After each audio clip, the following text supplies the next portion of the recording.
Cette conférence, c'est la 4e conférence internationale sur la mobilité durable, en partenariat avec la Fondation internationale des routes. Et le thème, au fait, c'est décarboner, financer, digitaliser. C'est un thème qui paraît complexe, mais l'exécution de la mobilité durable, il passe par ces 3 points. Si on n'a pas le financement, on ne peut pas faire de la mobilité durable. Si on n'a pas digitalisé, la manière de faire cette mobilité ne sera pas bon. Et dans cet exercice-là, ce qu'on fait, c'est très simple. C'est dans chaque cas, on prend les meilleures pratiques qui sont dans le monde exécutées. Et on essaie de les partager à tous les acteurs. Donc on a des acteurs sur le secteur privé, on a des acteurs sur le secteur public. Et aussi, on veut mettre en valeur l'expérience du Maroc, du Royaume du Maroc, sous l'impulsion de Sa Majesté. On a pris des engagements très forts dans les COP 22, dans les autres COP. Par exemple, le mix énergétique du Maroc avec le solaire, le renouvelable, qui est assez impressionnant. Et donc, on met en valeur ce qu'a fait le Royaume du Maroc, ce qu'a fait Autoroute du Maroc et les autres acteurs pour mettre ça en valeur.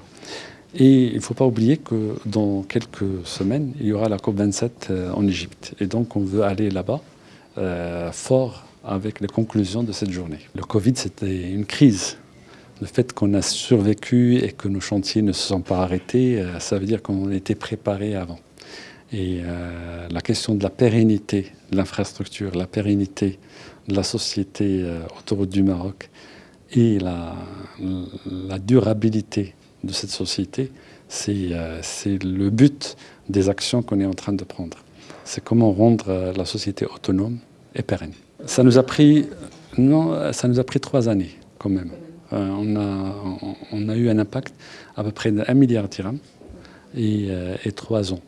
Donc on ne peut pas dire indemne, mais on est là pour corriger, pour nous adapter, pour nous améliorer. Et c'est un travail continu. Nous sommes au Maroc aujourd'hui pour la 4e édition de la conférence internationale sur la mobilité durable. Le choix du Maroc, ce n'est pas un choix au hasard. Le Maroc, nous regardons le Maroc comme l'exemple phare et clé pour l'Afrique. Mais nous estimons aussi que le Maroc a le potentiel pour devenir un exemple pour bien au-delà, en fait, de l'Afrique.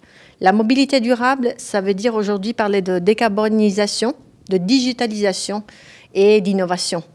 Et le Maroc est bien placé sur les 3 thématiques. Mais il ne faut pas oublier l'aspect social de cette thématique. C'est important de parler à côté de la décarbonisation, des changements climatiques, de parler des effets que ces problèmes ont sur la vie des gens.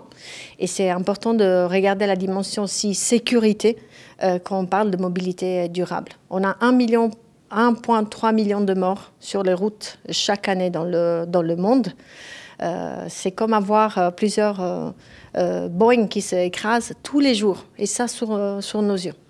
Nous prenons notre responsabilité en termes de fédération, donc les gens de l'infrastructure, ceux qui utilisent l'infrastructure, mais chacun de nous a un rôle à jouer. Vous comme citoyens, nous comme fournisseurs d'infrastructures et de services de transport.